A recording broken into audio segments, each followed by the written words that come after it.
राहु जितना पैसा दे सकता है उतना कोई प्लैनेट नहीं दे सकता। शनि भी नहीं।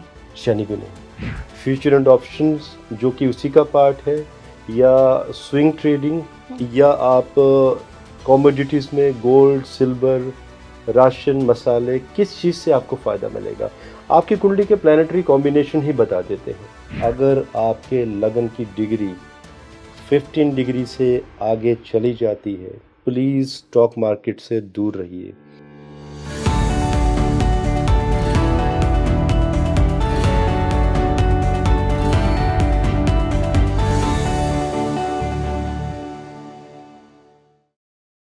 ज्योतिष शास्त्र में फाइनेंशियल एस्ट्रोलॉजी एक ऐसी विधा है जिसके ज़रिए आप पता कर सकते हैं कि आपको शेयर मार्केट में ज़्यादा फ़ायदा होगा, एफडीज़ जो कि ट्रेडिशनल इन्वेस्टमेंट माना जाता है उसमें, या फिर आपको गोल्ड में ज़्यादा फ़ायदा होता है। तो जो बिगिनर्स हैं, जो चाहते हैं कि वो शेयर मार्केट को समझ रहे हैं अभी और अपने ग्रहों के कॉम्बिनेशंस देखना चाहते हैं, जानना चाहते हैं कि आखिर कैसे आप ग्रहों का सपोर्ट ले सकते हैं, अपनी कुंडली का सपोर्ट ले सकते हैं इस मार्केट में इन्वेस्ट करने के लिए, तो आज का पॉडकास्ट उन लोगों के लिए होगा। मेरे साथ बहुत स्पेशल गेस्ट जुड़ रहे हैं एस्ट्रो कपूर से। प्रशांत कपूर जी हैं जो कि एस्ट्रोलॉजर हैं, बहुत फेमस, और साथ में अपनी प्रेडिक्शंस के लिए मशहूर हैं। आज हम जानेंगे उनसे कि कैसे कुंडली के कौन से कॉम्बिनेशंस होते हैं, कौन से ऐसे मुख्य ग्रह होते हैं जो कि आपको एक स्ट्रॉन्ग इंट्यूशन पावर भी देते हैं और समझ भी देते हैं कि आप शेयर मार्केट को अच्छे से समझें, इन्वेस्ट करें। मार्केट अगर क्रैश भी हो रहा है या अप भी हो रहा है तो आप सही डिसीजन सही समय पर ले पाए। Sir, welcome on Speaking Tree. Thank you and Vande Mataram Ila ji, and viewers को भी वंदे मातरम, जय हिंद। सर, आपकी काफ़ी सारी वीडियोस हमारे यूज़र्स तक पहुंच चुके हैं और बहुत पसंद कर रहे हैं। वो आपके प्रेडिक्शंस तो इस टाइम हिट हैं स्पीकिंग ट्री पर, और आपको कमेंट बॉक्स में हम लिंक भी दे देंगे उसके, आप वो भी देख सकते हैं। बट आज के पॉडकास्ट में सर हम बात करेंगे फाइनेंशियल एस्ट्रोलॉजी के बारे में कि आखिर ये फाइनेंशियल एस्ट्रोलॉजी क्या है, और शेयर मार्केट की अगर हम बात करें तो जो बिगिनर्स हैं वो कैसे पता लगा सकते हैं कि उनके लिए शेयर मार्केट है भी या नहीं, और अगर है तो फिर कैसे आगे बढ़ें, कौन कौन से ग्रहों को देखना ज़रूरी है, क्या क्या कैलकुलेशंस होती हैं, सारे बेसिक्स पे बात करेंगे आज। पहले तो थोड़ा सा मैच्योर लोगों के लिए भी एक बता देना चाहूँगा मैं कि अभी भी मार्केट ऐसा नहीं है कि बहुत स्टेबल हो गई है। अभी निफ्टी आज भी थोड़ा सा ऊपर गया है, तो कहीं ना कहीं लोग होप लेके चल रहे हैं कि शायद अभी स्टेबल हो जाएगी या फिर से वो 26,000 का निफ्टी लेवल पहुंच जाएगा। मेरी जो प्रेडिक्शंस हैं, अभी जैसे 18 अक्टूबर को देवगुरु बृहस्पति वक्री हुए हैं और ये स्थिति 9 फैब तक चलेगी। बैंकिंग सेक्टर अभी डाउन जाएगा। आप एक दो बैंक्स की अगर बात देखें तो उनकी बात नहीं कर सकते। आप देखिए कुछ ऐसे बैंक्स हैं जिनके साथ इंटरनेशनली डीमैट अकाउंट कनेक्टेड हैं। मैं ना बैंक का नाम नहीं लेना चाहता हूँ, लोग समझ गए होंगे वो कौन सा बैंक है। अब एक या दो बैंक्स को आप छोड़ दें तो बाकी जितने भी बैंक हैं, गवर्नमेंट बैंक, सारे नीचे गिर रहे हैं आज की डेट में। सो बैंकिंग सेक्टर्स 9 फैब के बाद स्टॉक्स ऊपर जाना शुरू होंगे। अब मेरी एक रिक्वेस्ट भी है, एक सुझाव भी है उन सब लोगों के लिए जो मार्केट में पैसा लगा रहे हैं। वो भी कैसे कि हाँ, मुझे इस व्यक्ति ने कहा है कि इस वाले शेयर पे पैसा लगा दो, ये उठेगा, ये डबल हो जाएगा, ट्रिपल हो जाएगा। सबसे बड़ी समस्या इला जी पता क्या है, लोग ये ध्यान देते ही नहीं है कि मार्केट क्या है, जियोपॉलिटिकल अफेयर्स क्या चल रहे हैं दुनिया में। अगर ट्रंप जीतेंगे तो उसका गोल्ड पर क्या इफ़ेक्ट आएगा, अगर कमला हैरिस जीतती थी तो स्टॉक मार्केट क्या होती थी। समीकरण जब तक आप नहीं समझते हैं, आपको स्टॉक मार्केट में आना ही नहीं चाहिए। अब देखिए पीछे सेबी ने रूल बना दिए हैं। यंगस्टर्स की बात करते हैं। अभी यंगस्टर्स पहले एफएनओ में जाते थे, उनको जो पोर्शन लेना होता था लिटिल पोर्शंस होते थे पहले। अब सेबी ने रूल बना दिया है कि एक्सपायरी एक ही दिन में होगी, चाहे वो मंथली है या डेली है, what ever it is, weekly है।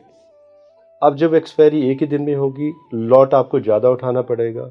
तो कहीं ना कहीं सेबी ने ही यंगस्टर्स को, कौन से यंगस्टर्स जो कॉलेजेस में पढ़ रहे हैं, पॉकेट मनी मिली है माता पिता से या दोस्तों से कुछ पैसे उधार ले रहे हैं, बल्कि कुछ दोस्तों, कुछ लोग, बच्चों ने तो अपनी गाड़ियां तक, अपनी गोल्ड चेन तक भी गिरवी लगा दी है कि नहीं ये पैसा आएगा, हम इसको डबल ट्रिपल कर लेंगे, एंड फाइनली खत्म। गवा चुके हैं बच्चे लोग पैसा। फीस भरने के जो पैसे थे वो भी लगा दिए कॉलेजेस में बच्चों के, वो भी गवा चुके हैं। ऐसे बहुत सारे केसेस हैं अगर आप मीडिया में देखेंगे, और ऐसे इंस्ट्रक्शन मैंने पहले दे दी थी कि ऐसा होने वाला है और ये हुआ। देखिए, जब मैं कहता हूँ कि मैं स्टॉक मार्केट एस्ट्रोलॉजी करता हूँ, तो मैं कहीं ना कहीं एटलीस्ट अपने देश के देशवासियों को मैं आगाह पहले करता हूँ कि ये खतरा है और इससे बचिएगा।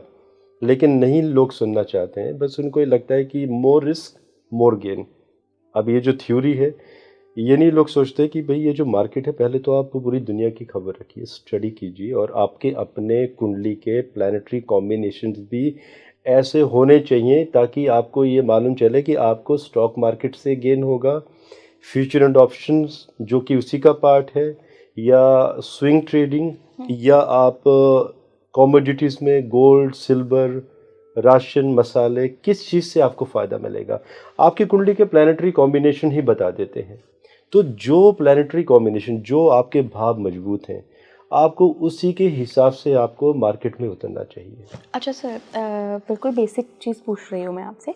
मेष से लेकर मीन लग्न जो होते हैं, बीच में सारे लग्न आ गए, क्या जो आपने भाव की मजबूती कही, ये हर लग्न के हिसाब से हर भाव की मजबूती उसमें बैठा ग्रह अलग अलग होता है? जब हम भाव की मजबूती की बात करते हैं ईला, तो इसको हम देखते हैं सर्वाष्टक से। सर्वाष्टक। सर्वाष्टक में एक नियम है कि अगर आपके 27 पॉइंट्स हैं, 27 to 28 किसी भाव में, तो उसे एक न्यूट्रल भाव माना जाता है कि उस भाव में वो स्ट्रेंथ है। अगर उस भाव में अगर कोई ग्रह नीच के भी बैठे हैं, मेलफिक भी हैं, और मान लीजिए शनि की ट्रांजिट भी होती है, गोचर जो हम साढ़े सती ढैया कहते हैं, या मान लीजिए शनि और चंद्रमा अष्टम में है और लगन से अष्टम में है, और अष्टम घर और कहीं ना कहीं 12 सेकंड हाउस में स्ट्रेंथ है, या सर्वाष्टक के बाद आता है भिन्नाष्टक। अगर भिन्नाष्टक में अगर उन भावों के पास स्ट्रेंथ है, क्योंकि भिन्नाष्टक देखा जाता है मिनिमम 4 पॉइंट से। मान लीजिए अगर आपके पास 7 या 8 पॉइंट्स हैं, तो वो भाव परेशान नहीं करेंगे। उन भावों से संबंधित दशा, अंतर्दशा, प्रत्यंतर दशा, और जब गोचर आएगा तो उसमें आपको लाभ होगा। इसलिए तो आप देखिए ना, एग्जाम्पल एक आपको 2 एग्जाम्पल दे देता हूँ बहुत बड़े। राजीव गांधी पायलट से अचानक ही प्रधानमंत्री बन जाते हैं। राजीव गांधी का जो 11th हाउस है, अगर हम 4th हाउस से कनेक्ट करें, चौथा घर होता है माता का, 4th हाउस में जहाँ तक मुझे याद है उनके 18 या 19 पॉइंट थे सर्वाष्टक में, एंड 11th हाउस में अराउंड 48 to 50 पॉइंट है उनके। तो 11 तो बहुत मजबूत हो बहुत गया। मजबूत, और इतने पॉइंट नहीं होते हैं, ये एक्सेप्शंस होता है कुछ कुंडलियों में। 11th करियर का होता है, आपका पॉपुलैरिटी, गेन्स, डिजायर्स, आपका आपका हर पूरी दुनिया में फेमस होना, इनकम। 4th हाउस क्या है? माता, लेकिन 4th से वो अष्टम में चला गया, 8th में। 8वां घर क्या है? आयु और मृत्यु। चौथा घर डिस्टर्ब हुआ, सबसे कमजोर था 4th हाउस।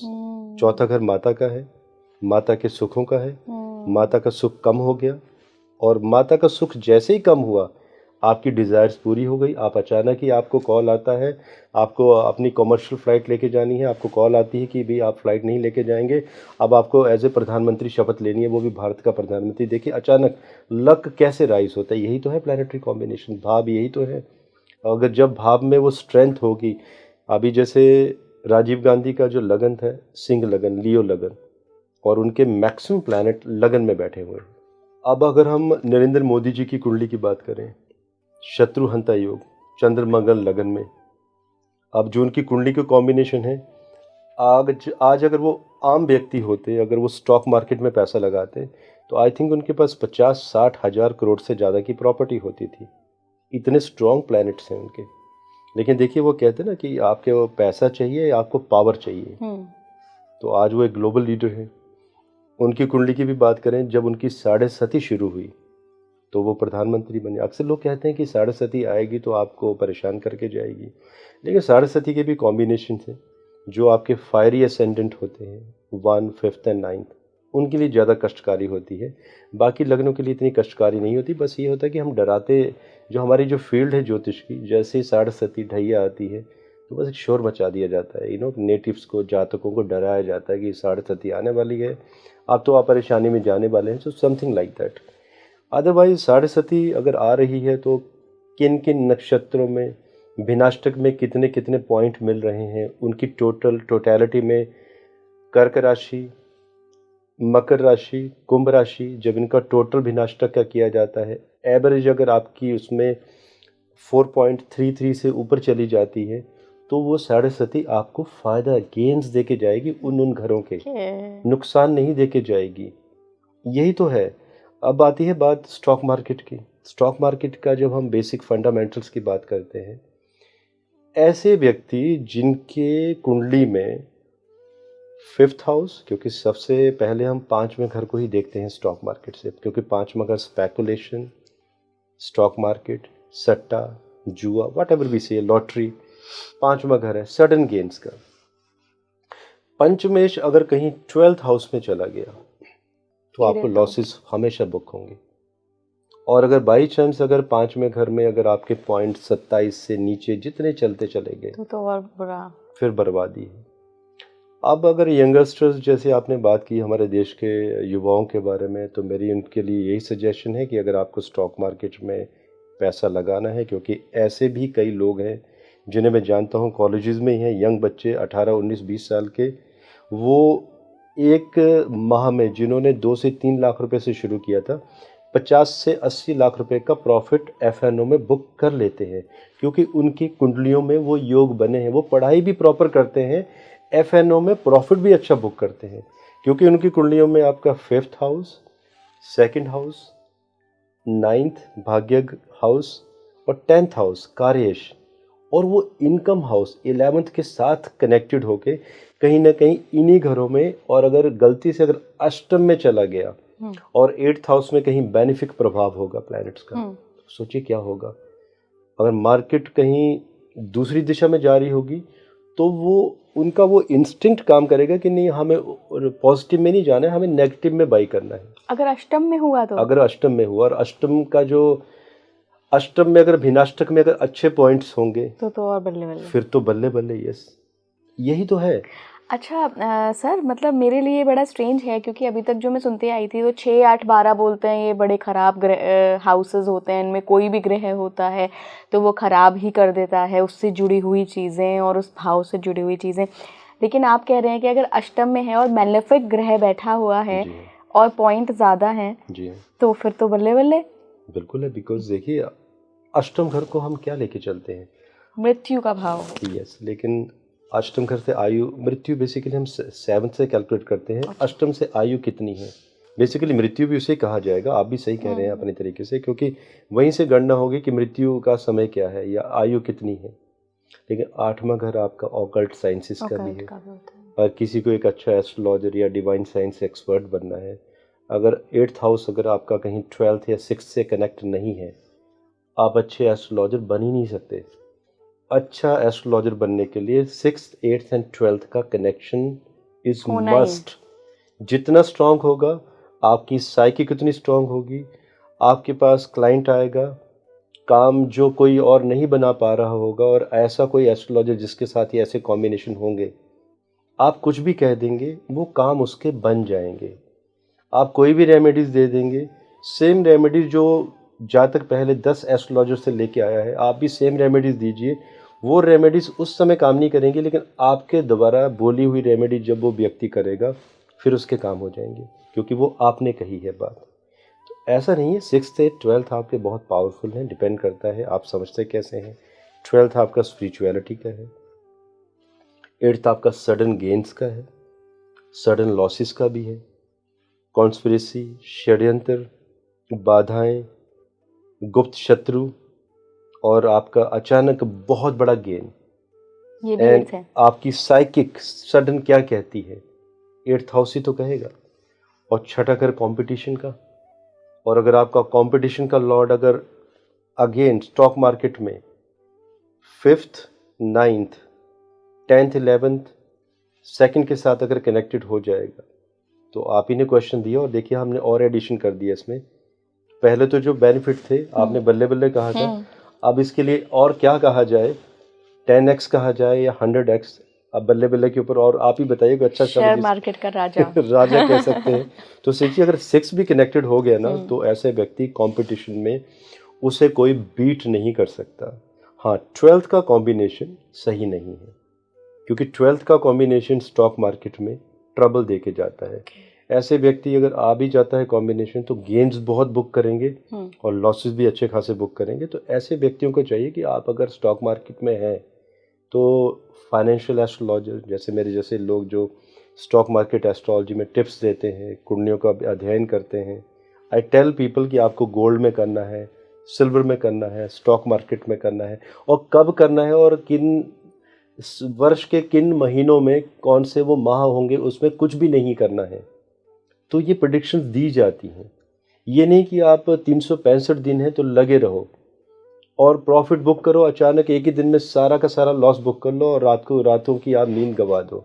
फिर आपका insomnia disorder, sleeping disorder, depression, फिर घर वालों से झगड़े करेंगे आप, दोस्तों से झगड़े करेंगे, हेल्थ ख़राब कर देंगे। यही तो होता है। देखिए, पैसा ज़िंदगी में सफलता, पीस भी लेके आता है और मेंटल डिप्रेशन भी लेके आता है। आपने कुछ हाउसेस के कनेक्शन बताए कि in house, second house, 5th house and 11th 10th and and second. Second. Beginners के लिए मेरा एक सजेशन है, मैं व्यूअर्स के लिए ही बता देता हूँ कि जिन लोगों के चर लगन है, जैसे कि मेष लगन, कर्क लगन, तुला लगन, मकर लगन, इन लोगों के, और अगर इन लोगों के जो लगन है, अगर इनकी डिग्री भाव मध्य 15 डिग्री से अगर नीचे चली जाती है तो प्लीज़ आप दूर रहें। ये बेसिक टिप है। अब आपकी कुंडली क्या कहती है वो हम नहीं बता सकते, बिकॉज जब तक कुंडली में डीप डाइव नहीं करेंगे। इन्हीं लग्न के लोगों को भी फ़ायदा होगा जब वो नवांश में या 10th हाउस में, सॉरी D10 में अच्छे कॉम्बिनेशन बनेंगे। लेकिन बेसिक फंडामेंटल यही है कि अगर भाव मध्य में 15 डिग्री से नीचे चला जाता है लगन, शेयर मार्केट से दूर रहिए। लग्न कैसे चेक करें सर? वो तो आजकल कितने सारे सॉफ्टवेयर आ चुके हैं, लेकिन गलतियां भी होती हैं उन सॉफ्टवेयर में, बिकॉज ऐसे बहुत सारे सॉफ्टवेयर मैं भी देखता हूँ, कई बार कंपैरिजन करता हूँ तो कुंडली गलत बनाते हैं। हमारे देश के भी ऐसे बहुत सारे सॉफ्टवेयर हैं जो पेड एप्लीकेशंस भी हैं, उनमें भी गलतियाँ होती हैं इलाजी। बिकॉज जब आपका समर टाइम करेक्शन होता है वेस्टर्न कंट्रीज़ में, तो समर टाइम करेक्शन को वो कर ही नहीं पाते हैं उनके सॉफ्टवेयर, और कुंडली गलत आ जाती है। आपका कम से कम 8 डिग्री का फ़र्क आ जाता है लगन में ही। आप सोचिए ना, अगर किसी को ब्रॉड लेवल पर कुंडली देखनी हो, कोई नवमांश नहीं देखता हो या दशांशा, सप्तमांशा या D60 नहीं देखता हो एस्ट्रोलॉजर, जो कि this is a very important part कि ये चार्ट देखने चाहिए, क्योंकि इन चार्टों के बिना आप एनालिसिस कैसे करेंगे आप। क्योंकि जब फाइनेंशियल एस्ट्रोलॉजी देखोगे आप, तो आपको D10 आपको देखना बहुत ज़रूरी है, दशांशा कुंडली। उसके बिना आप स्टॉक मार्केट या फाइनेंशियल एस्ट्रोलॉजी प्रेडिक्शन दे ही नहीं सकते। लेकिन कुछ लोग ऐसे भी हैं जो ब्रॉड लेवल पे देखते हैं। अगर ब्रॉड लेवल पे देखने चले गए, आप भी ज्योतिष में, आई नो कि बहुत अच्छी स्टडी किया आपने भी, आप R&D करते रहते हैं, क्वेश्चन भी आपके ऐसे ही आते हैं, इट मीन्स काफ़ी डीप स्टडी करके आते हैं।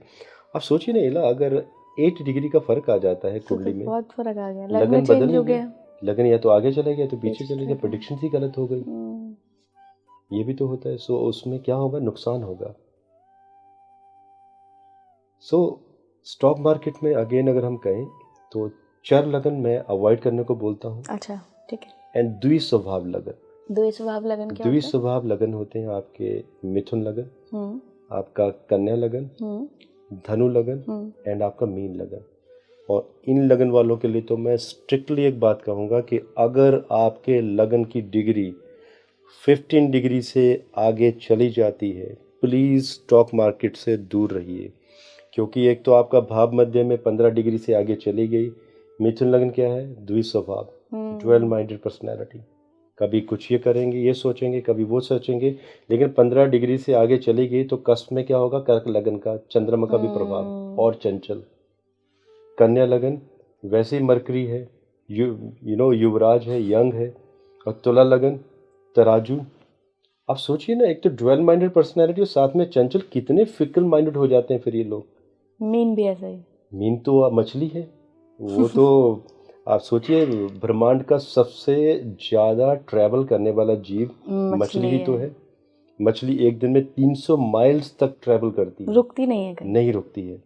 अब 300 माइल्स ट्रैवल करने वाला जीव, अब ये राशियों में सिंबल्स क्यों दिए हैं? मीन राशि में मछली का एक इंडिकेशन है कि आपका नेचर फिश वाला है, मछली वाला है। एक आप जगह भागते टिक कर नहीं रहोगे। नहीं रहेंगे, भागते बहुत हैं ये लोग। तो मीन लगन के साथ कहीं मेष लगन का भी प्रभाव आ गया, तो मेष लगन तो सबसे पहला लगन है, चर लगन है, और 15 डिग्री से आगे चला गया तो बहुत चंचल बना देगा आपको। सिमिलरली धनु और मकर का भी कॉम्बिनेशन है, लेकिन सबसे ज़्यादा जो मैंने देखा है फिकल माइंडेडनेस लोगों में, तो कर्क लगन वालों में। और चंद्रमा कहीं का भी प्रभाव आ जाता है। चंद्रमा का भी प्रभाव है, चंद्रमा वैसे बहुत चंचल है। ऐसे लोग अगर इनसे कभी आप ये ट्राई करना, इनको पूछना कि बताइए किस पार्टी को वोट देना चाहिए, कभी ए पार्टी बताएंगे, एक हफ्ते बाद पूछने जाना, नहीं ये पार्टी, इसको मैंने तो नहीं कहा था हम बी पार्टी को वोट देंगे क्योंकि ए पार्टी वाले ये कर रहे थे, गलत कर रहे थे। आप उनको फिर 3rd वीक में फिर पूछने चाहिएगा। उनके डिसीजन हर 4 दिन बाद बदलते जाते हैं और मुकर भी जाते हैं कई बार। अगर चंद्रमा छठे में हो, मना कर देंगे, नहीं मैंने तो ऐसी कोई बात कही नहीं थी, इस तरीके से बात करेंगे आपसे। अब देखिए, मैं एस्ट्रोलॉजर हूँ, कई बार तो लोगों के चेहरे देख के भी पता चल जाता है कौन सा लगन। अब देखिए प्रैक्टिस है, कितने वर्ष हो गए, आई एम ऑलमोस्ट 45 का भी होने वाला हूँ। 8 वर्ष की आयु में मैंने ज्योतिष सीखना शुरू किया था, 12 वर्ष में सारे के सारे बेसिक्स एंड प्रोफेशनल एजुकेशन 14 वर्ष में कंप्लीट कर ली थी। तो देखिए इतने वर्षों में अनुभव हो जाता है। अनुभव हो जाता है। और मेरा ये मानना है कि जो ज्योतिष है वो हर जगह ज्योतिष है, बस आपकी नज़र होनी चाहिए, आप देखते कैसे हो उस चीज़ को, वो चीज़ें दिखनी चाहिए आपको। ये नहीं कि आप जब कुंडली देखेंगे तो ही आपको ज्योतिष दिखेगा, आपको नेचर ही कई बार इंडिकेशन दे देता है कि हाँ ऐसा कुछ होने वाला है। और सर फिर किस लग्न वालों को इन्वेस्ट करना चाहिए? स्थिर लगन वालों के लिए अगर उन्हें FNO वगैरह करना हो, स्थिर लग्न कौन कौन से हुए? वृषभ, हम्म लियो, आपका स्कॉर्पियो हम्म एंड आपका कुंभ लगन। कुंभ लगन। तो ये लगन वाले लोग बहुत स्टेबल होते हैं। एंड सबसे बड़ा स्टेबल बढ़िया लगन है लियो, एकदम लाइन की तरफ पड़े हुए हैं, कोई बात नहीं, मार्केट गिर रही है, ठीक है अभी कुछ नहीं करेंगे, बेचेंगे और लॉस होने दो, हम टेंशन लेंगे ही नहीं, ठीक है गिर गई कोई बात नहीं, अब 4 महीने वेट करेंगे, शांत। आपने लाइन को देखा है ना, वो प्राइड ऑफ लाइन, जंगल का क्या नियम है, लाइन कहाँ शिकार करता है, लाइन ऐसी तो शिकार करती है, लाइन आराम से सोए रहता है। लाइन तब शिकार करता है जब कोई ऐसा बाइसन हो, जब शिकार नहीं मिल रहा हो, तब जो ग्रुप ऑफ जो प्राइड ऑफ ग्रुप जो होता है, जब उन्हें पता चलता है कुछ मिलने नहीं वाला है और बड़े बड़े बाइसन्स का शिकार नहीं हो पा अब मैं रहा, आऊँगा, तब फिर लाइन का रोल आता है कि अब मैं बड़े से एक बाइसन को गिराऊंगा, तब फैमिली को चलाऊंगा। अदरवाइज लाइन हमेशा पीछे रहता है। तो ये रूल्स, जब हम बातें करते हैं जंगल के नियमों की, हर चीज़ को आप ज्योतिष के साथ, स्टॉक मार्केट, फाइनेंसिस के साथ कनेक्ट कर सकते हैं, कुंडलियों के साथ आप। अच्छा, अभी ऑफ द कैमरा हमारी बात हुई थी तो आपने बताया था मैंने तो बड़ा भारी गोल्ड बुक किया था, प्रॉफिट भी कमाया, क्योंकि फिर आपने उसको कनेक्ट किया बृहस्पति के साथ। तो गोल्ड चूँकि पीला है तो बृहस्पति से कनेक्ट ऑब्वियसली होगा ही। तो बृहस्पति की कोई ऐसी एक ग्रह भी होता है, मतलब सिचुएशन भी होती है जो बताती है कि आपको शेयर मार्केट के बजाय आपको गोल्ड में ज़्यादा फ़ायदा होगा? न्यूमरोलॉजी में जिन लोगों का नंबर 1 वाले लोग हैं तो उनके लिए कह सकते हैं कि gold is the best investment. अच्छा अच्छा। जैसे ऑफ द कैमरा मैंने अपने बारे में भी बात की थी। तो अगर आपने मेरी प्रेडिक्शन, आई थिंक कुछ दिन पहले ही हमारी बात हुई थी लास्ट पॉडकास्ट में, मैं शायद 45 डेज़ पहले आया था आपके पास, याद कीजिए, तब मैंने बताया भी था आपको, मैंने कहा था कि 16 नवंबर, 1 नवंबर से लेकर 16 नवंबर तक पहले वीक में गोल्ड उठेगा, फिर 2nd वीक में डाउन होना शुरू होगा एंड 16 नवंबर तक गोल्ड टूटेगा। आप देखिए ना, उसके बाद मैंने बीच में करेक्शन भी किया था क्योंकि 14th को फ्राइडे था, 14 नवंबर को, तो मैंने उस समय इंस्टेंट वीडियो बनाया था। 15 नवंबर का फ्राइडे था। 15 नवंबर को फ्राइडे था, तो मैंने 15th को वीडियो बनाया था। मैंने कहा था सब मेरे जितने भी फॉलोअर्स हैं जो ऑनलाइन जिन्होंने मेंबरशिप ली है, मैंने कहा था कि आज गोल्ड, जी हाँ, उससे एक दिन पहले बनाया था मैंने, 14th को बनाया था, यस, थर्सडे को। तब थर्सडे वाले वीडियो में मैंने बताया था कि क्योंकि कई लोग पैनिक हो जाते हैं कि अचानक अभी गोल्ड गिरना शुरू हुआ, आप क्या करें, क्योंकि न्यूज़ आ जाती है कि ट्रम्प जीत गए। अब ये सारे एनालिसिस भी तो करके चल रहे हैं आपको, अगर ये होगा तो क्या होगा, गोल्ड अचानक क्रैश होता है, उस समय नीचे गिरता हुआ चला जाता है। तो मैंने उस समय वीडियो दिया था कि गोल्ड की सपोर्ट बुलियन में 75, आप उसको 3% कम कर लीजिए, 72 73 के आसपास, और सोचिए वो 7585 तक जाता है। मैंने टाइमिंग बताया था बाकायदा, और ये वीडियो आज भी अवेलेबल है लाइव हमारे। कोई भी अगर व्यूअर्स सुन भी रहे हैं तो चेक कर सकते हैं डेट बाई डेट। गूगल से आप स्टैट्स चेक कर सकते हैं कि मैंने क्या कहा, किस डेट को क्या हुआ, एग्जैक्ट एज इट इज़। तो मैंने कहा था कि ये 15 को फ्राइडे 4 बजे तक गोल्ड आपका उठना शुरू होगा। 4 बजे मतलब 4 बजे तक गिरेगा, उसके बाद राइज करेगा। आप देख लीजिए उसके बाद क्या हुआ 15 नवंबर के बाद। देखिए मैंने खुद भी तो बुक किया था। अगर मैं टिप्स दे रहा हूँ लोगों को तो ऐसा तो है नहीं कि मैं खुद पैसा नहीं कमा रहा हूँ। मैं खुद भी बहुत अच्छी MCX में बुकिंग करता हूँ, और मैंने बहुत बड़ा मार्जिन बुक किया, एंड फ्राइडे को I came out from the market. जनवरी में क्या जाएगा? जनवरी में 83 स्टैंड करेगा। 83? 83 100% लॉक हो जाएगा। 83 कह रहा हूँ मैं, बुलियन प्राइस। और जो आपका MCX है उसका 3% आप GST निकाल दीजिए, कम कर लीजिए। क्योंकि आज भी जो व्यूअर्स सुन रहे हैं, कई बार लोग कंफ्यूज होते हैं। कई बार लोग सोच भी रहे होंगे कि आज तो 78 नहीं, आज तो 75 है। तो MCX एंड बुलियन में फ्रेंड्स आप लोग डिफरेंस कर लीजिएगा। 3% जब GST निकाल देंगे तो MCX प्राइस आ जाएगा वो। मैं ये नहीं कहता हूँ कि ये प्रोडिक्शन 100% होती है, 98-99% के आसपास। कभी कभी होता है किसी माह में 95% एक्यूरेसी रहती है, नॉट 100%, बट इतनी 95 to 99% एक्यूरेसी रहती है। और I think it's enough, it's a good accuracy, because ऐसा कोई हमारे पास क्लासिक्स नहीं है, कोई किताबें नहीं है ज्योतिष में जिसमें ये बताया गया हो कि सर्तोभद्र चक्कर में अगर ये कॉम्बिनेशन बनेंगे तो ये होगा। अब देखिए अभ्यास है मेरा कई वर्षों का। मैंने 5 वर्ष लगातार वीडियोस दिए हैं मैंने, जिसमें कि हर माह देता था मैं, जिसमें we never went for membership. हमने जस्ट सभी यूज़र्स को वीडियो देते थे, लेकिन हमने मेंबर्स ओनली इसलिए किए थे बीच में क्योंकि कई लोग ऐसे भी थे, जैसे आपने बात की ना यंगस्टर्स के लिए मैसेज। लोग वीडियो सुनते थे, कमेंट्स देखते थे कि अच्छा इस व्यक्ति को इतना फ़ायदा हो गया, चलो मैं भी अभी गोल्ड खरीदूंगा। पता है ही नहीं जियोपॉलिटिकल का। कई लोगों को ये भी नहीं पता कि USA में इलेक्शन भी हो रहे हैं, लेकिन गोल्ड खरीदने चले हैं। देखिए वही तो बात है कि आप पता भी तो करो दुनिया में कहाँ इलेक्शन होने वाले हैं, कहाँ युद्ध होने वाला है, कहाँ यूक्रेन के साथ अभी UK की एक नई सपोर्ट आ गई है, UK भी सपोर्ट कर रहा है, वहाँ पे नॉर्थ कोरिया ने सपोर्ट दे दिया रशिया को। तो जब आप ये चीज़ें, ये समीकरण नहीं समझेंगे, आप प्रेडिक्शंस समझेंगे कैसे कि मार्केट में क्या होने वाला है। बिल्कुल सर, मुझे लगता है कि सिर्फ एक कुंडली देखकर, सिर्फ एक एस्ट्रोलॉजी के मदद से ही इन्वेस्टमेंट नहीं करना चाहिए। आपको बाकी चीज़ें भी, जीके तो एटलीस्ट आपका स्ट्रांग होना चाहिए कि दुनिया में चल क्या रहा है, कौन कौन सी चीज़ें हैं जो स्टॉक मार्केट को अफेक्ट करती हैं। एक बार अगर हम कुंडली की ही बात करें, कौन से ऐसे ग्रह आप मानते हैं कि ये स्ट्रॉन्ग ग्रह होने चाहिए और इन हाउसेस में होने चाहिए, एक जनरल प्रेडिक्शन के लिए? शुक्र अगर आपका पावरफुल नहीं है, स्टॉक मार्केट से दूर रहिए, बिकॉज शुक्र इज़ लग्जरी। ओके। अगर वीनस की लग्जरी अगर आप नहीं समझ रहे हैं, वीनस पावरफुल नहीं है तो लग्जरी नहीं देगा। लग्जरी मीन्स सडन गेन्स कौन सी मार्केट देती है? Stock market. लोग FD करवाते हैं 7-8% के लिए, कोई फायदा नहीं, वर्षों इंतजार करना पड़ता है। उतना तो कई बार आप एक दिन में कमा लेते हैं। आपका वीनस पावरफुल होना चाहिए। आपके मंगल केतु अगर 11th में चले जाएं तो सोने पे सुहागा हो जाएगा वो। और अगर राहु आपका, जैसे मैंने कॉम्बिनेशन बताए थे 2, 5, 9, 10, 11, अगर इनके साथ कहीं राहु कनेक्ट कर जाता है तो मान के चलिए वो एक्सपेंड कर देगा। और इन्हीं हाउसेस में बैठा हो फिर तो और अच्छा है। अच्छा। It's 100% expansion. राहु जितना पैसा दे सकता है उतना कोई प्लैनेट नहीं दे सकता। शनि भी नहीं? शनि भी नहीं, क्योंकि शनि आपको डिटैच करता है चीज़ों से।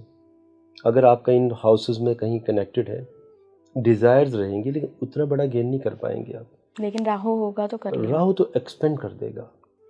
और राहु कहीं छठे में बैठ गया और यही कॉम्बिनेशन बन गए तो कंपटीशन में आपको कोई बीट नहीं कर पाएगा। वो तांडव मचा देता है राहु। तो राहु से तो बेहतर जो मेरे अभी तक एक्सपीरियंसेस रहे हैं, बिकॉज ऐसे कई मेरे साथ क्लाइंटल है मेरी वर्ल्ड वाइड, जिसमें कुछ बिजनेस टाइकून भी हैं, जिनका तो ये होता है कि आज 50 CR नीचे, 100 CR ऊपर।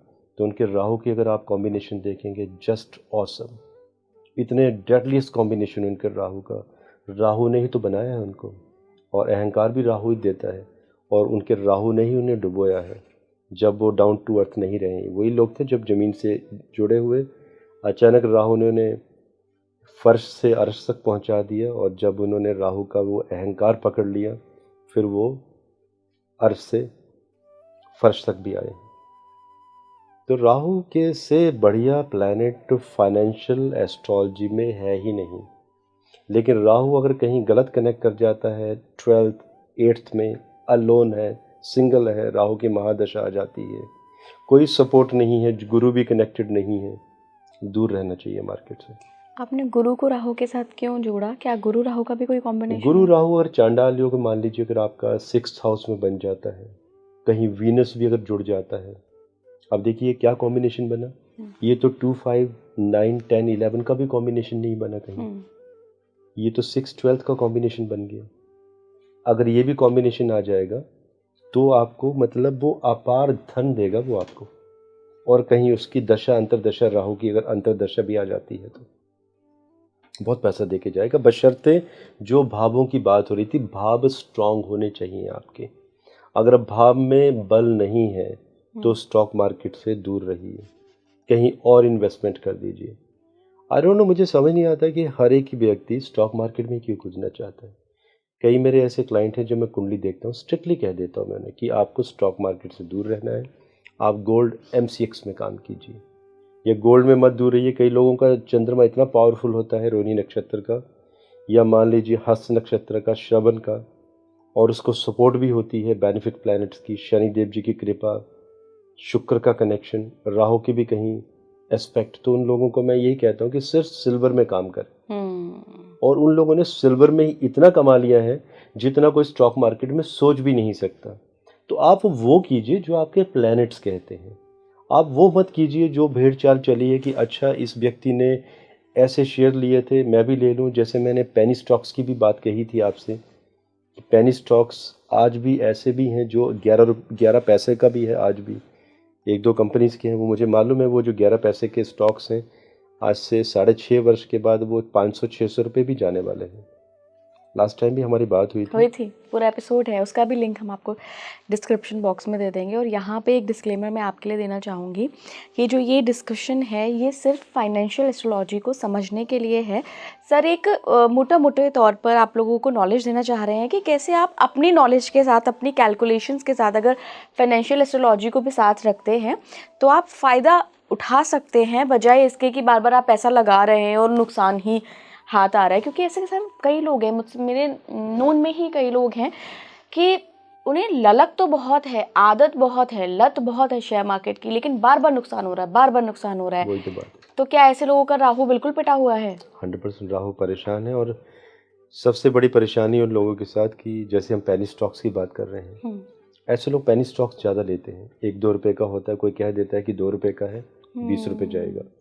जैसे मैं भी लोगों को गाइडलाइन देता हूँ जब पर्सनल कंसल्टेशन होती है 1 to 1, नॉट ऑनलाइन कंसल्टेशन। कई लोगों को कन्फ्यूज़न है, जो लोग मुझसे मिलने आते हैं और दे टेक स्पेशल सर्विस, तो उनकी कुंडली से हम एनालिसिस करके हम उन्हें स्टॉक्स एडवाइस करते हैं कि उन्हें कितने समय के लिए कौन से स्टॉक्स बाई करने चाहिए।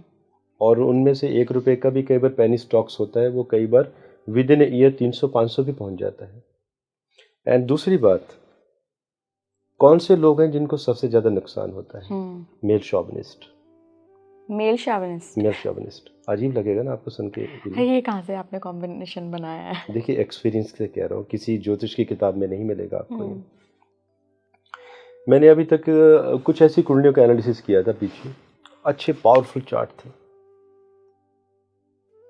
इतने कॉम्बिनेशन से प्रॉफिट वाले हुए भी, सडन लॉसेस बुक हुए। कई बार होता है ना, आप सेल्फ एनालिसिस भी करते हो कि आज तक प्रशांत कपूर ने जितनी भी प्रिडिक्शन दी लोगों को भी सब सच हुई, सब ने गेन्स किया। ये कुछ लोग, इनको परेशानी क्यों हो रही है? प्रॉफिट आ रहा है लेकिन फिर अचानक ये लॉस क्यों बुक कर रहे हैं, गलती पैनिक क्यों हो रहे हैं? और जब मैंने एनालिसिस किया उन लोगों को तो पता चला कि सबसे, फिर मैंने एक ही क्वेश्चन पूछा, क्योंकि 7th हाउस उनका एफ्लिक्ट था, जीवन साथी का घर, जीवन साथी, loyalty for your partner, infidelity, तब मैंने उनसे पूछा कि क्या आपकी टॉक्सिक रिलेशनशिप है अपने पार्टनर के साथ, आप अननेसेसरी चिल्ला देते हो अपनी घर की लक्ष्मी के ऊपर। पांचवा घर क्या है आपका? लक्ष्मी हाउस। कर्म पांचवा बिगाड़ रहे हैं। पांचवा घर क्या है? Stock market. ओह, पांचवा घर क्या है आपका? पूर्व पुण्य। क्रियमान कर्मस भी तो वहीं से निकलेंगे। वहीं से निकलेंगे। यस। आप घर की लक्ष्मी के साथ लॉयल नहीं हैं और एक टॉक्सिक रिलेशनशिप चला रहे हैं, उसकी एडवाइस नहीं लेते हैं, चार लोगों के सामने जलील कर देते हैं, तो क्या कर रहे हो आप? अपने शुक्र को कमज़ोर कर रहे हो। शुक्र मीन्स लग्जरी। आपकी पत्नी लक्ष्मी घर की, कितना भी अच्छा पावरफुल चार्ट क्यों ना हो, मेरे जैसे फाइनेंशियल एस्ट्रोलॉजर ने कितनी भी अच्छी प्रेडिक्शंस क्यों ना की हों, मेरी प्रेडिक्शंस भी फेल होंगी अगर आप अपनी पत्नी का सम्मान नहीं करेंगे। आप अपने पुरुष प्रधान जो आपका एक कैटेगरी है, अगर आप उसे ऊपर लेके आते हो, आप गलत बिहेव करते हो अपनी पत्नी के साथ, नहीं गेन कर पाओगे आप। बेटर है कि आई डोंट नो लोग बात भी कहाँ से लेके आते हैं। कई लोग तो ऐसी सी बातें कहते हैं कि नहीं हमने तो अपनी वाइफ को पूरे अधिकार रखे हुए हैं। कैसी स्टेटमेंट देते भाई, होते कौन हो आप अधिकार देने वाले? मतलब सोचिए उस स्टेटमेंट में भी एक मेल शॉविनिज्म छुपा हुआ है कि आप ये कह रहे हो कि हमने अपनी पत्नी को अधिकार दिए हुए हैं। भाई होते कौन है अधिकार देने वाले? तो आप सोचिए ये स्टेटमेंट भी आपके वीनस को डाउन करती है। और ये बड़ी आपने आपके आई थिंक एक्सपीरियंस वाली बात ही है, क्योंकि आपने इतनी सारी कुंडलियाँ देखी हैं। क्योंकि बहुत लोगों के सवाल आते हैं, कमेंट बॉक्स में भी हमें बहुत लोग बताएंगे कि भाई मेरे तो बहुत सारे ऐसे ही कॉम्बिनेशन है, मैं तो बार बार ही लुढ़क रहा हूँ, राहु बहुत अच्छे ग्रहों खानों में बैठा हुआ है, पंडित जी ने भी कहा है कि बड़े अच्छे कॉम्बिनेशन है, शेयर मार्केट में प्रॉफिट बुक करोगे, लेकिन नुकसान हो रहा है। तो एक बार उनको अपना थोड़ा सा बिहेवियर, अपने कर्मा भी चेक करने चाहिए कि ऐसा नहीं है इधर से पैरासीटामोल खा रहे हो और उधर से आइसक्रीम भी पेल के चल रही है। यस, तो वो फिर दिक्कत वाली बात है। क्योंकि देखिए पांचवा घर लक्ष्मी है और जब तक आप पत्नी का सम्मान नहीं करेंगे, और ऐसे पुरुषों के लिए मैं कहना चाहूँगा कि कहीं ना कहीं देखिए मैं भी एक मेल हूँ, हम लोग कहीं ना कहीं डिस्टर्ब होते हैं। कोई भी मेल है दुनिया का, हमारी जितने भी पुरुषों की पर्सनैलिटी है, हमारे डीएनए को भी फिक्स होने में 200 वर्ष लगेंगे। लेकिन कहीं ना कहीं आज भी टॉप लीडरशिप की बात करूँ तो महिलाएं हमसे बहुत आगे हैं। They are calm, composed, very stable, they are very strong in leadership. मुझे लगता है सर कोई कंपैरिजन नहीं है, दोनों एक गाड़ी के दो पहिए हैं, नहीं, बराबर साथ चल रहे नहीं हैं। है, कंपैरिजन है। अच्छा। मैं प्रूव करूंगा आपको। इला मैं प्रैक्टिकल एग्जांपल के साथ प्रूव करूंगा। देखिए जब भी पुरुषों को कोई पेन होता है ना, तो देखिए वो मूवीज़ में मत जाइए कि पुरुष मर्द को दर्द नहीं होता। वो मूवीज़ में डायलॉग ठीक है, सारे दर्द मर्दों को ही होते हैं, बल्कि महिलाओं को पेन नहीं होता है। जब वो पीरियड पेन से भी गुजर रही होती है, अगर ऐसा पेन अगर पुरुषों को होगा, ऑपरेशन टेबल पे ही फ्लैट हो जाएंगे वो। ठीक है। और आपको पता है मेरे कुछ वेंचर्स हैं, मैं कोई सिर्फ एस्ट्रोलॉजर नहीं हूँ, I am running software company, मेरे माइनिंग के बिजनेसेस हैं और भी कुछ काम चलाए हुए हैं मैंने। तो हमारे जो कंपनीज की जो टॉप लीडरशिप है उसमें सिर्फ महिलाएं हैं। हमारी जो एस्ट्रो कपूर की जो सीईओ है वो भी एक महिला है, आकांक्षा श्रीवास्तव जी, आप जानते हैं, आपके चैनल में आई हुई है। तो पहले पुरुष भी थे लीडरशिप में। देखिए मैं खुद पुरुष हूँ, ऐसा नहीं कि मैं ये कह रहा हूँ कि पुरुष गलत है, सभी समान है, लेकिन कहीं ना कहीं महिलाओं की जो एक लीडरशिप है वो 360 डिग्री एंगल से सोचती हैं। वो पुरुष कहीं ना कहीं चूकते हैं उन चीज़ों को सोचने में। सभी महिलाओं की तरफ से मैं आपका धन्यवाद करना चाहूँगी इस क्योंकि स्ट्रांग है वो लोग। कॉम्प्लीमेंट के लिए। नहीं, थैंक यू। क्योंकि महिलाएं कहीं ना कहीं बहुत स्ट्रांग है, उन्हें घर भी देखना है, बच्चे की एजुकेशन भी देखनी है, सिस्टम भी देखना है, ऑफिस भी देखना है। मेरा भी बेटा है 16 वर्ष का।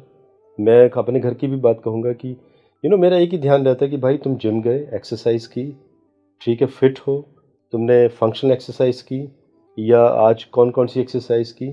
मेरी वाइफ भी कहती है यार कभी पूछ भी लो कि उसके एग्ज़ाम आने वाले हैं, उसकी डेट शीट भी आ गई है, तो वो डेट शीट के बारे में भी वही देखती हैं, एग्ज़ाम का भी वही तैयारी करवाएंगी, अपना ऑफिस भी चलाया हुआ है। तो देखिए यही फ़र्क है कि हम एक एंगल से सोचते हैं। That's it. Back to astrology आते हैं Yes. सर, कि यहाँ पर आपने बताया कि लॉस किसको हो सकता है, उसमें एक बहुत बड़ा पॉइंट निकल के आया कि आप अपने कर्म भी देखिए कि ग्रह तो अच्छे बैठे हुए हैं लेकिन कर्म ही खराब हैं अगर, तो फिर लॉस हो सकता है। एक बार मैं फ़ायदा भी जानना चाहूँगी कि किसको सबसे ज़्यादा फ़ायदा होता है शेयर मार्केट में। जिनका गुरु और शुक्र, ये जो भाव हैं जो मैंने बताए, इन भावों के साथ आपका गुरु और शुक्र कहीं कनेक्टेड है, और इन भावों में अगर सर्वाष्टक में आपके 27 से ज़्यादा पॉइंट्स हैं, अष्टम को छोड़कर 8th हाउस में जितने मिनिमम पॉइंट होंगे, 6th हाउस में जितने मिनिमम होंगे, 12th में तो कम से कम होने चाहिए। तो सर्वाष्टक में इनके पॉइंट्स कम से कम होने चाहिए।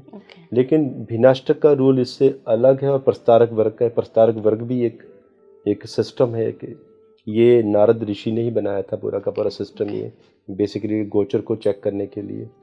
तो अगर उसमें अगर आपका भिन्नाष्टक में अगर पॉइंट इनमें 6th से 12th में अगर ज़्यादा हैं तो ज़्यादा गेन्स मिलेगा। जैसे कि ये वो सिस्टम है एस्ट्रोलॉजी के जिन्हें वैदिक एस्ट्रोलॉजी तो लोग कहते हैं लेकिन प्रयोग में नहीं लेकर आते। आपने देखा होगा ना, कई बार एस्ट्रोलॉजर्स आपको राशियों के ऊपर वीडियो देते हैं। शनि का अभी गोचर आ चुका है, शनिदेव जी मार्गी हो गए हैं, 12 राशियों पे क्या प्रभाव पड़ेगा। This is just generalise prediction. ये किसी पे सूट कर जाती है तो लोग खुश होते हैं कि देखो एस्ट्रोलॉजर ने कितनी अच्छी प्रेडिक्शन दी है मेरे लिए। ऐसी प्रेडिक्शन आपने मुझे कभी नहीं देखा होगा करते हुए, क्योंकि जब आप गोचर देखने जा रहे हो तो आपको नक्षत्र भी देखना है कि शनि किस नक्षत्र में है, आपका कौन सा तारा है, आपका कहीं जो तारा है मित्र तारा है, शत्रु तारा है, तारा कौन सा है, 9 तारा भी देखने हैं आपको, शत्रु नक्षत्र भी देखने हैं आपको भिन्नाष्टक भी देखना है आपको कंटक शनि भी देखने, बहुत सारे एंगल लगाने पड़ेंगे। तब जाकर आप कहीं आपको विपरीत वेद भी देखने पड़ेंगे, वेद भी देखना पड़ेगा आपको। जब वेदास नहीं देखेंगे, विपरीत वेदास नहीं देखेंगे, वाम वेदास नहीं देखेंगे, आप गोचर की प्रेडिक्शंस करेंगे कैसे?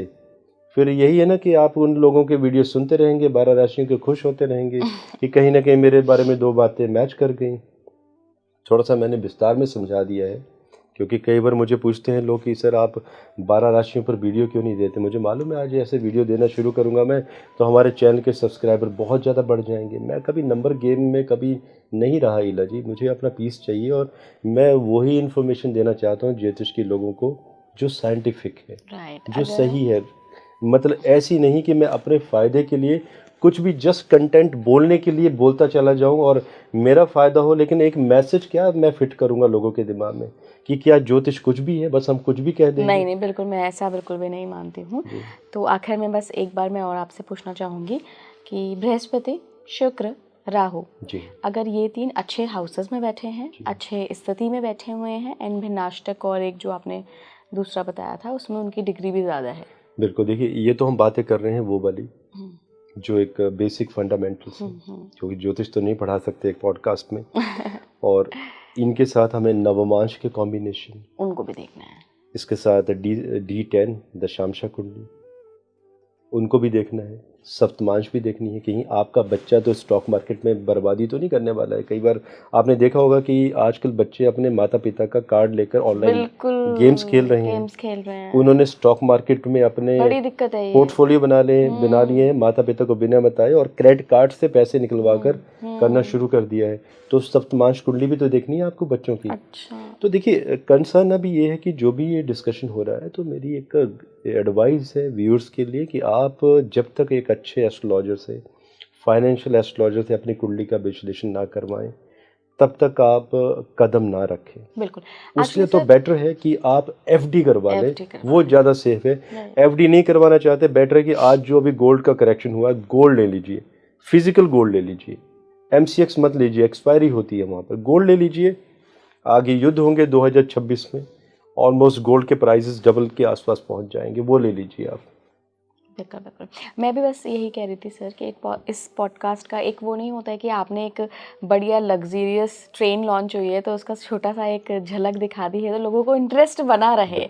तो ये वो इंटरेस्ट बनाने के लिए है कि अगर आप शेयर मार्केट में इंटरेस्टेड हैं तो आपको पता होना चाहिए कि पहले तो कि आप अपनी कुंडली कैसे रीड कर सकते हैं, और अगर आपको कुछ समझ आ रहा है, थोड़ा इंटरेस्ट बन रहा है, तो कैसे आप किसी एस्ट्रोलॉजर की हेल्प लेकर उस दिशा में आगे बढ़ सकते हैं। Thank you so much sir जुड़ने के लिए। थैंक यू एंड जय हिंद, भारत माता की जय। आप जुड़े रहिए स्पीकिंग ट्री के साथ। नमस्कार।